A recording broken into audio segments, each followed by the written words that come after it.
Mega DSC నియామకాలపై YCP చేస్తున్న విమర్శలకు CM Chandrababu Naidu ఘాటుగా స్పందించారు. ఆధారాలు లేకుండా ఆరోపణలు చేస్తున్నారని మండిపడ్డారు. తమ ప్రభుత్వం 2 ఏళ్లలో భారీ స్థాయిలో ప్రభుత్వ ఉద్యోగాలు భర్తీ చేసిందని తెలిపారు. కోడిగుడ్డుపై ఈగలు పీకినట్టుగా డిఎస్సిపై అనవసర విమర్శలు చేస్తున్నారని అన్నారు.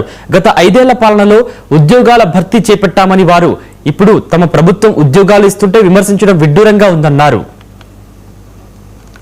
15,941 టీచర్ పోస్టులు మెగా డిఎస్సి పైన ఇస్తే ఫస్ట్ సంతకం పెడితే నేను దానికి 150-200 పిటిషన్లు వేసి కోర్టులో జరగనివ్వకుండా ప్రయత్నం చేస్తే అవి క్లియర్ చేసి 100% ట్రాన్స్పరెన్సీ, ఎవ్వడు ఎక్కడ వేరెత్తి చూపకుండా వాళ్ళకు ఆర్డర్స్ ఇవ్వడానికి కూడా కుటుంబ సభ్యులతో సహా వాళ్ళని తీసుకొచ్చి ఇక్కడ పెట్టి వాళ్ళకు ఆర్డర్స్ ఇచ్చి పంపిస్తే దానిపైన ఆరోపణలు, కోడిగుడ్డు పైన ఈకలు వెక్కుతున్నారు.